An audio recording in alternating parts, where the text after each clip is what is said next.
오늘 정치권은 아주 숨가쁜 하루였습니다. 여야 정치권엔 어떤 일이 있었는지 여야는 오늘이란 코너로 알아보도록 하겠습니다.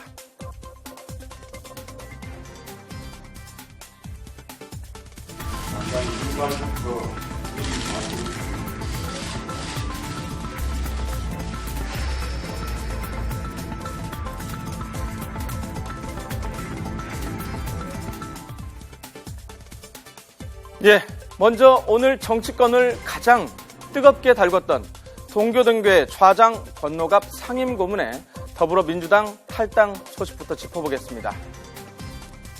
권노갑 상임고문이 더불어민주당을 탈당하면서 야권의 호남축이 크게 흔들렸습니다. 먼저 권노갑 상임고문의 탈당 기자회견을 먼저 들어보도록 하겠습니다.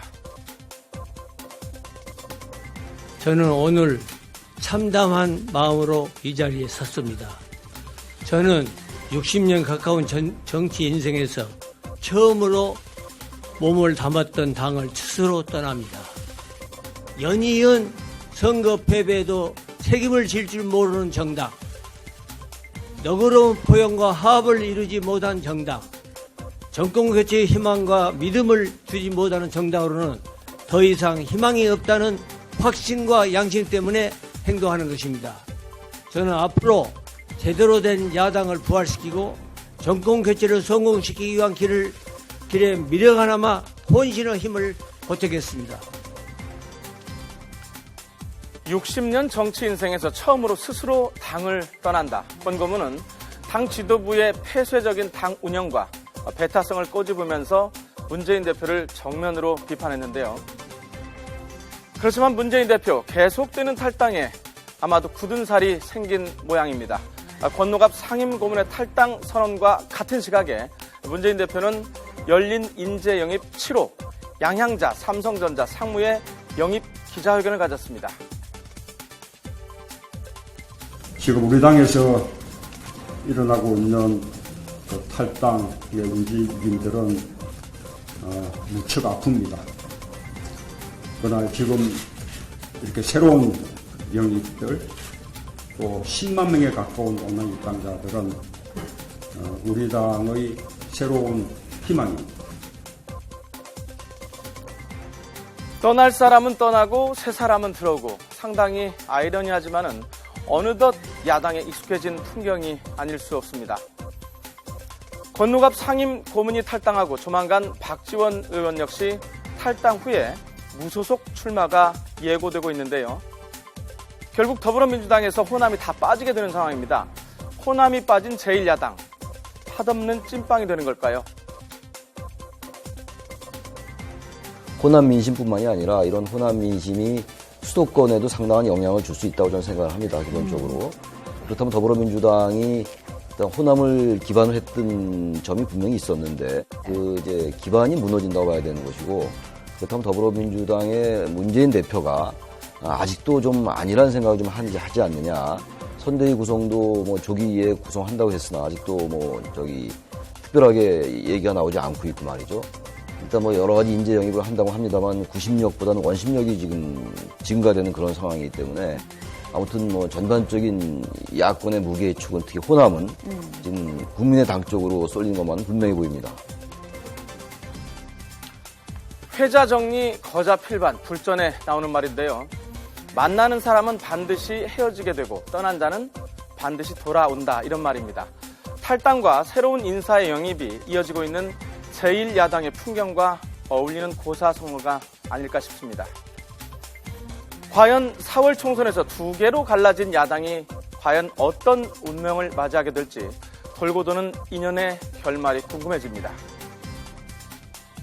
이어서 새누리당 소식 한번 알아보겠습니다. 나연수 앵커가 지금 현재 준비를 하고 있는데요. 어제 정해진 새누리당의 공천 롤 때문에 누가 울고 누가 웃는지 분석을 해보겠습니다. 나연수 앵커. 네. 지금부터 하나씩 정리를 해볼까요?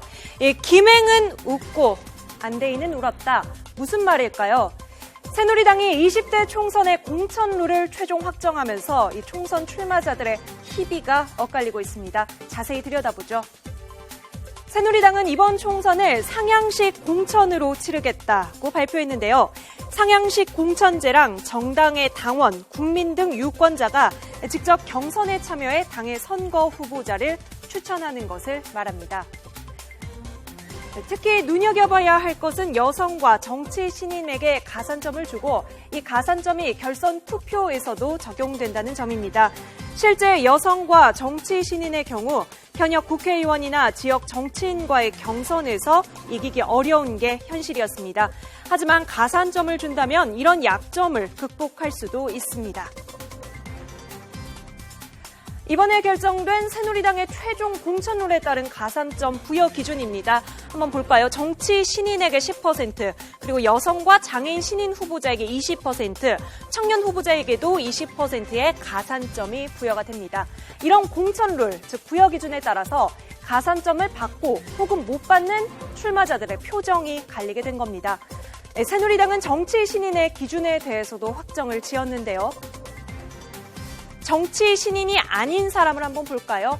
전현직 국회의원, 또 전현직 광역기초단체장, 전현직 재선이랑 광역의원, 또 장관급 정무직 공무원이나 인사청문 대상 공무원도 정치 신인에서 제외가 됩니다.